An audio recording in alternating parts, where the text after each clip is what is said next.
Kai Allah sarki duniya kenan. Yan uwa kada jin wannan zance ya sa ku razana. A'a babu komai, kawai na tuna duniya ne da irin yadda al'amuran da suke gudana kuma suke cikin gudana. Kai ku bar lamarin kawai. Ku biyo mu domin cin me yake faruwa. Yawwa.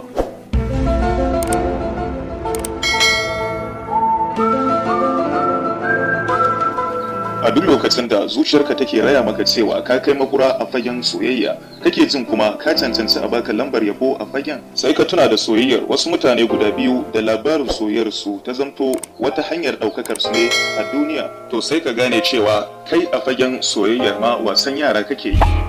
Tabbas da ka raina salon soyayyarka yayin da ka auna naka da tasu soyayyar, wato soyayyar Majnun Laila da kuma Romeo tare da masoyansu biyu, wato ma'ana Majnun Laila da kuma Romeo da Juliet. Dukkanin waɗannan soyayyarsu ta zamto darasi ga duniya, soyayyarsu ta zamto sanadiyar samun ɗaukakar su a duniya, musamman ma dai Majnun Laila da Laila. Soyayyar waɗannan mutane hudu cike take damkar da abin tausayi, da ban al'ajabi da kuma ɗaukar tunani tare da ban mamaki. Wannan ce ma ta sa suka ɗau hankalin duniya da soyayyar tasu.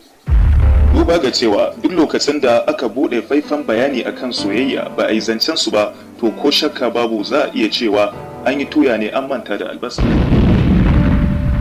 Hakan ce ma ta sa muke farin cikin sanar muku da cewa za mu kawo muku kaɗan daga cikin labarin yadda al'amarin soyayyar waɗannan bayin Allah suka faru da kuma yadda suka kasance har ta kai su zuwa ga wannan matsayi. Ku dai kurin ku kasance cikin bibiyar mu a koda yaushe. Kada ku manta da yin subscribe da yin like domin hakan yana ƙara mana ƙarfin gwiwa.